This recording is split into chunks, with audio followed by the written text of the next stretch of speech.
duhet ju bëj parantezën se unë erdha ndjenit këtij fakti ditën e djeshme, në të cilën u zhvilluan zgjedhjet për kryetar në Partinë Demokratike Dega Elbasan dhe shkova të ushtroj të drejtën time si antar e Partisë Demokratike për të votuar kryetarin e ardhshëm. Përpara komisionit vjem ndjeni që nuk e kisha emrin në listë dhe sigurisht më referuan drejt kryetarit aktual të Degës, të emëruar tashmë, dhe drejtuesit politik, zotit Arbeni Broja, për të më dhënë sqarimet më tejshme. Kur përballem me ta, zoti Broja më komunikon faktin që me një vendim kryesie që ishte marrë 2 ditë përpara,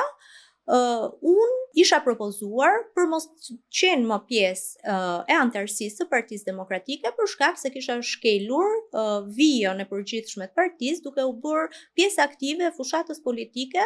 të një partie tjetër që në momentin që më tha zoti i Broja mu komunikua që ishte Partia Socialiste. Absurde kjo, sepse gjithkush tashmë e njeh aktivitetin tim qoftë shkruar, qoftë verbal dhe qoftë në Këshillin Bashkiak kundër partisë në pushtet. Megjithatë, erdha dhe ndjeni të faktit nga burime informale që në këtë mbledhje nuk qëndronte as quorumi i antarëve të kryesisë dhe as shumica e cilësuar sipas të cilës duhet të miratohej dhe më pas të përcillej ky vendim në selin dhe në organet përkatëse, kryesisht në Komisionin e Disiplinës dhe të Etikës të Partisë Demokratike të Shqipërisë.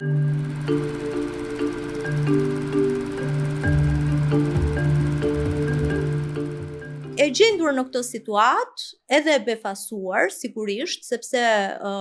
mund ta prisja një përjashtim timen nga Partia Demokratike për shkak të mos aktivitetit politik në vitin e fundit, por kurse si nuk mund prisja një përjashtim timen në të njëjtën listë edhe me disa zonja tjera, zonja Zheni Gjirgji, zonja Alesja Balliu, zonja Rudina Alla, qoftë edhe zoti Deshnor Sula, të cilët për hir të vërtetës e kanë shprehur tashmë vullnetin e tyre politik dhe mos përkatësinë më në Partinë Demokratike dhe pse nuk e kanë formalizuar atë në formë shkresore. Dhe në lidhje dhe me zonjën Balliu ka një gjë që është akoma më qesharake, dhe kjo lidhet me faktin se zonja Balliu nuk është as pjesë e antarësisë së Partisë Demokratike Degës Elbasan, por është pjesë e forumit rinor të PD-s-s dhe në qytetin e Elbasanit ka punuar 8 muaj si e deleguar e forumit rinor me firmën e kryetarit PD-s-s Sali Berisha. E gjendur në këtë situatë, sigurisht unë i dija arsyet informale dhe personale që shëndronin prapa propozimit të emrit tim, sepse emri im u artikulua nga deputetja Çapja e listës mbyllur e Partisë Demokratike dhe gjithashtu edhe nga deputeti Himçi tashmë, që më përpara mbante dhe postin e kryetarit të këshilltarëve të Këshillit Bashkiak Elbasan. Duke qenë që në lidhje me këtë të fundit, konflikti im është më i hershëm, sepse lidhet pikërisht me aktivitetin e tij në Këshill Bashkiak, me faktin që unë e kam bërë edhe publike që ky zotri ka tentuar dhe ka tentuar të ndikojë votën e këshilltarëve dhe gjithashtu edhe ka bashkuar votat e veta në lidhje me impiantet fotovoltaike të atyre që sot janë manjatët më të mëdhenj të ekonomisë shqiptare, në lidhje me zgjerimin e tregut ushqimor të atyre që zoti Berisha i shan nga mëngjesi në darkë duke thënë bandat dhe shumë vendime të tjera.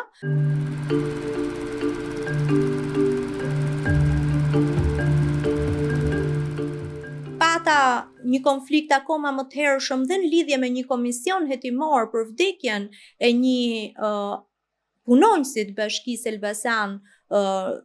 i cili pësoi një aksident në punë dhe duke qenë që komisioni hetimor, pjesë e cilit unë isha, gërmoi shumë më thellë dhe ndërkohë zoti Himçi ishte konstituar në formën e avokatit të çështjes së familjes së të ndjerit dhe nuk i erdhi për shtat gjithë ky investigim i komisionit sepse ndërkohë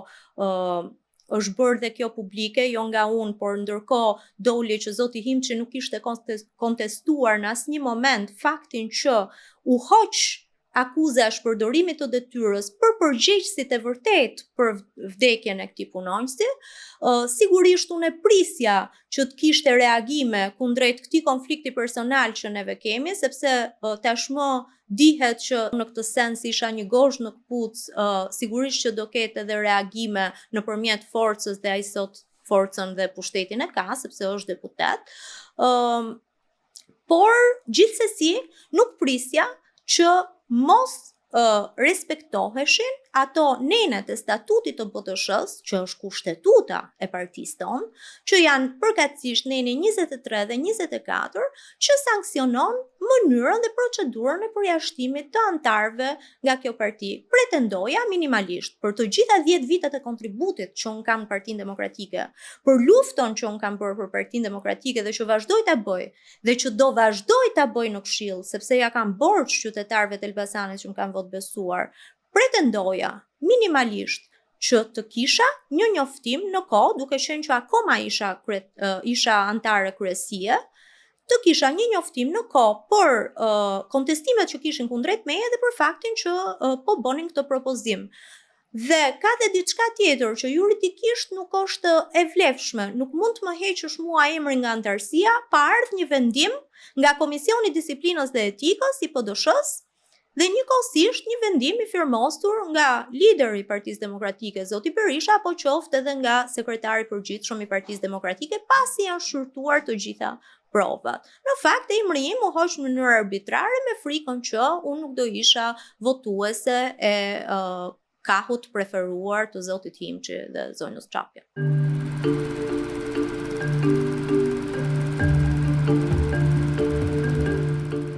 Ka pas një indiferencë totale kundrejt kësaj.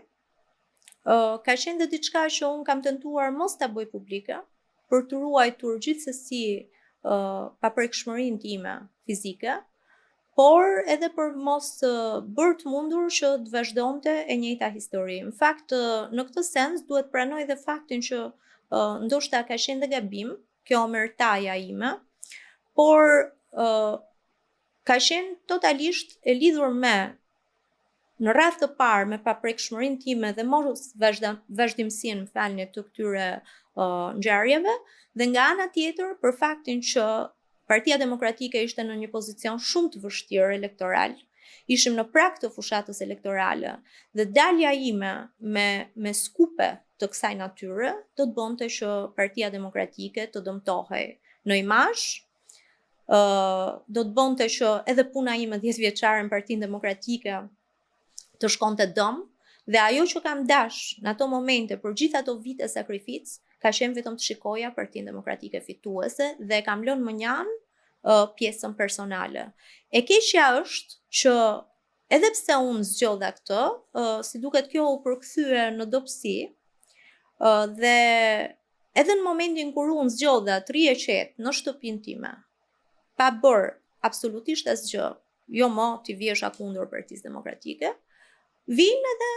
më ngacmojnë vetë nëpërmjet këtij përjashtimit që s'kishte pse, sepse gjithsesi unë e kam thënë që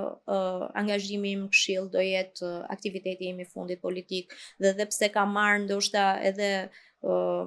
shumë propozime nga parti tjera, unë nuk do të jem kurrë pjesë e një partie tjetër, sepse unë mendoj që i djathtë lind, të djathtë të bën origjina, të djathtë të bën bindje, të bën zemra, të bën formimi.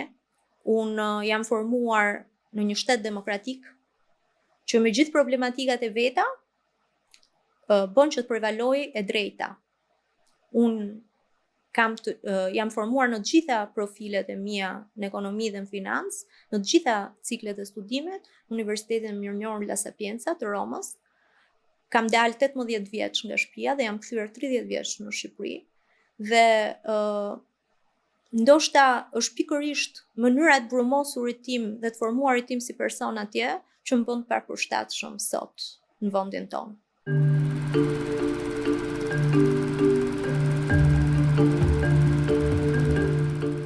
Kam tentuar 2 herë ta kontaktoj doktorin, edhe një herë për këtë shkak dhe një herë tjetër për një problematikë të brendshme të Këshillit Bashkiak, duke ja referuar, nuk kam marrë përgjigje. Më vonë vjem ndjeni që këto mesazhe procesohen nga njerëz tjerë përpara se apo filtrohen nga njerëz të tjerë afër doktorit përpara se të kalojnë te ai. Për njërin, për atë që kishte të bënte me Këshillin Bashkiak dhe me problematikën aty, ka marrë përgjigje pas 2 muajsh, në momentin pra kur doktori tashmë s'kishte ç'bënte më, sepse në Këshill Bashkiak ajo çështje kishte kaluar dhe nuk kishim më asnjë mënyrë për ta sistemuar. Kështu që kam parë një mos interesim kundrejt denoncimeve të brendshme brenda Partisë Demokratike dhe të jem e sinqert, kam humbur edhe besimin, sepse unë shikoj që individ të tillë, të cilëve i bëhen edhe publike aferat me video, besohen dhe promovohen, ndërsa individ si unë që ndoshta mund denoncojnë nga mëngjesi në darkë eksponent të krimit, pazare të brendshme, pazare me parti të tjera politike, vazhdojnë edhe kërcënohen edhe vjen pozita që nga ana tjetër i rrezikojnë edhe prekshmërinë fizike.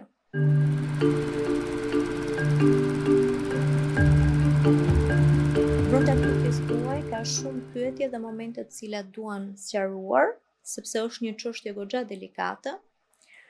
Por unë do thoja në këtë rast i akuzuari të akuzon dhe fajtori të bën akoma më shumë fajtor. Në lidhje me lëvizjen e zotit Saliani, unë jam shprehur dhe më përpara publikisht. Kam mendimin tim personal, që e di dhe ai, më zhduk një lëvizje e nxituar jo për faktin se nuk do prodhonte frymë për ndryshim, po për faktin se vinte në një moment delikat Partisë Demokratike, ku tashmë baza ishte goxha e paorientuar, sepse vinin pas një humbjeje shumë të thellë në zgjedhjet e 2025-s, dhe nga ana tjetër, në këndvështrimin tim do të prodhonte veç se një përçarje më të thellë në Partinë Demokratike, edhe për faktin se zoti Saliani mban mbi barr, mban mbi kurriz barrën e të qenit pjesë e grupit të ish drejtuesit zotit Lulzim Basha. Dhe sigurisht prezenca e zotit Saliani dhe gjithë pjesës tjetër të grupit sot në Partinë Demokratike, të cilët edhe janë promovuar në pozicione drejtuese, në bazë gjinte një kontestim shumë të gjerë. Pra, e thënë me pak fjalë, zoti Berisha në vendimin e tij politik për të përfshirë ish grupin Basha në Partinë Demokratike, nuk mori konsensusin e bazës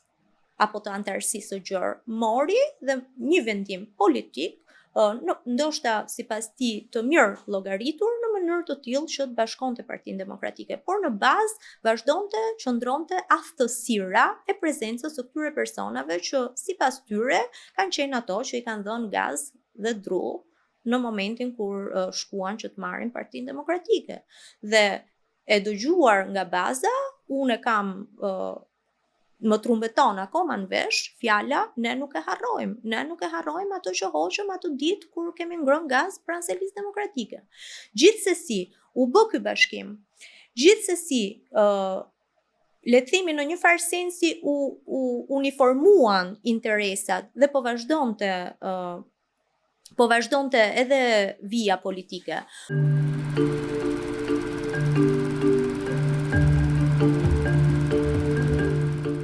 Por nga ana tjetër, pasi ndodhi dhe ajo e zotit Saliani që u akuzua dhe më pas edhe u burgos, ne antarët Partisë Demokratike u dërguam pranë komisariatit numër 1 në Tiranë dhe përcollëm si hero.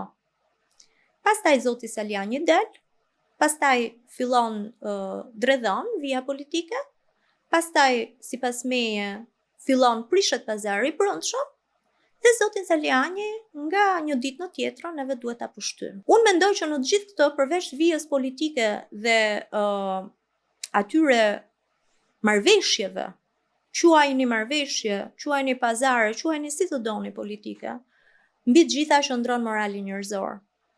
Unë brenda një viti nuk mund të pranoj ta quaj hero dhe të pushtyj të njëjtin person. Një njeri që minimalisht arrin të logjikojë me kokën e vet,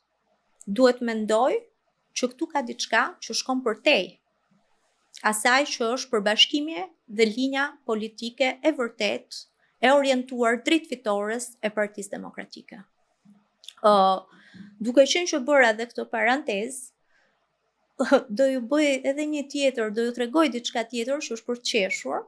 sepse në mbledhjen e kryesisë së PD-s, përpara se zoti Saliani të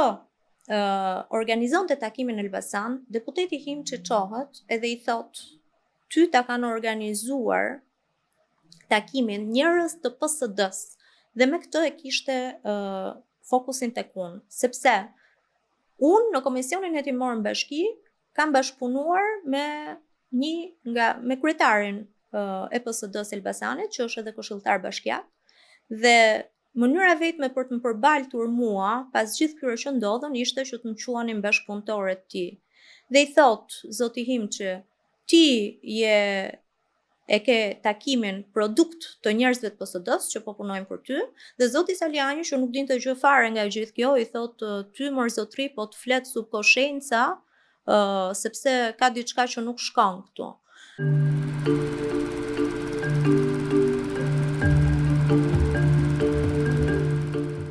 Në takimin e zotit Saliani janë ndjekur njerëz aktivist të PD-s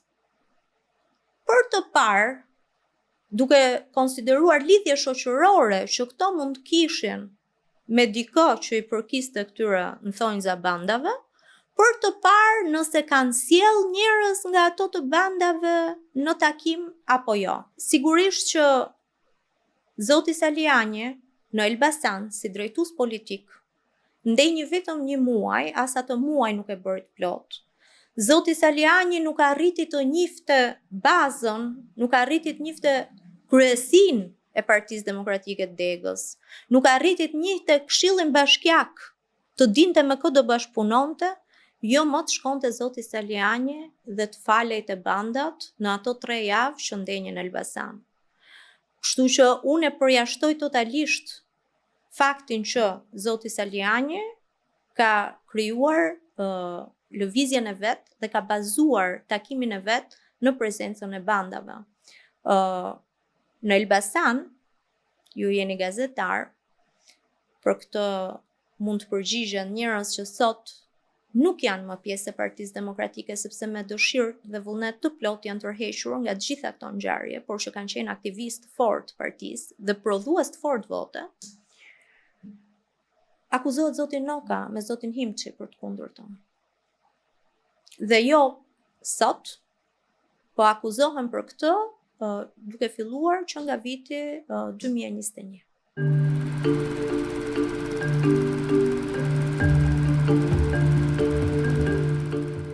Pa i dhënë vetes atribute të tepërta, kisha nuhatur me kohë aktivitetin e zotit Basha. Po shikoja që në asnjë drejtim Partia Demokratike me liderin Basha nuk po funksiononte. Po shikoja që ishte bërë një parti private e cila i përgjigjej vetëm interesave të kryetarit. Dhe e gjendur përballë kësaj situate, kisha vendosur që nëse do të kishte një lëvizje të brendshme, do bëhesha pjesë e saj, dhe nëse nuk do kishte një lëvizje të brendshme,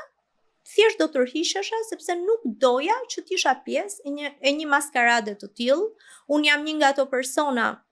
që kanë ndenjur 3 muaj në çadrën përpall kryeministrisë dhe gjithë ato sakrifica të shitura me një takim 5 orësh unë nuk mund t'i pranoja. Kështu që në momentin kur filloi lëvizja e ish liderit Berisha, unë duhet ju them që isha e lumtur. Kam qenë partizane, sepse gjithmonë kam menduar që përpos defekteve në qeverisje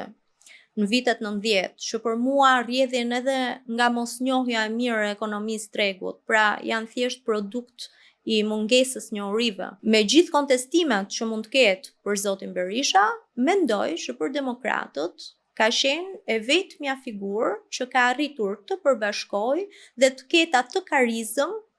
e të qëndrojë edhe në momentet më delikate të Partisë Demokratike. Fatkeqësisht, deri më sot,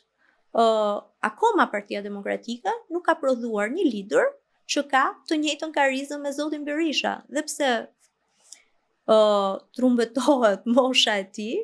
akoma dhe sot nuk besoj që Partia Demokratike ka një lider, ka prodhuar një lider alternativ që të ketë të njëjtën energji.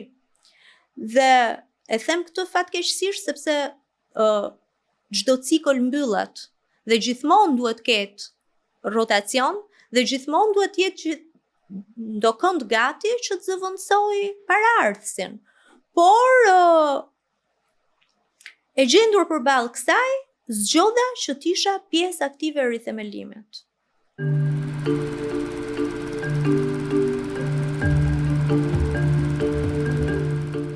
Dhe sigurisht edhe na përjashtojnë sepse të artikulosh mendimin e lirë, që unë e kam thënë në një nga foltoret poshtë shtëpisë doktorit, ne kemi një defekt madh në demokratët. Gjithmonë themi ato që ndjejmë ne demokratët në shpirt. Gjithmonë themi ato që ndjejmë dhe ato që mendojmë. Po jo gjithkush është demokrat në shpirt. Shumë njerëz janë demokrat në letër. Por në mendësi janë më komunistë se sa komunistët. Dhe shpeshherë e vërteta dhëmb, e vërteta hap kapituj që ndoshta tentojnë t'i lejnë në libra të plurosur, dhe e vërteta kur shfaqet kërkon ndërhyrje, kërkon ndryshim, kërkon rinovim, kërkon marrje masash. Dhe kur ti i thua të gjitha të vërtetat dhe prek persona, sepse nuk kemi ç'të prekim tjetër, gur nuk mund të prekim dot. Vihen në lëvizje, kulisa, rjeta merimangash, lobe dhe prodhojnë këto ngjarje që juve tashmë i shikoni.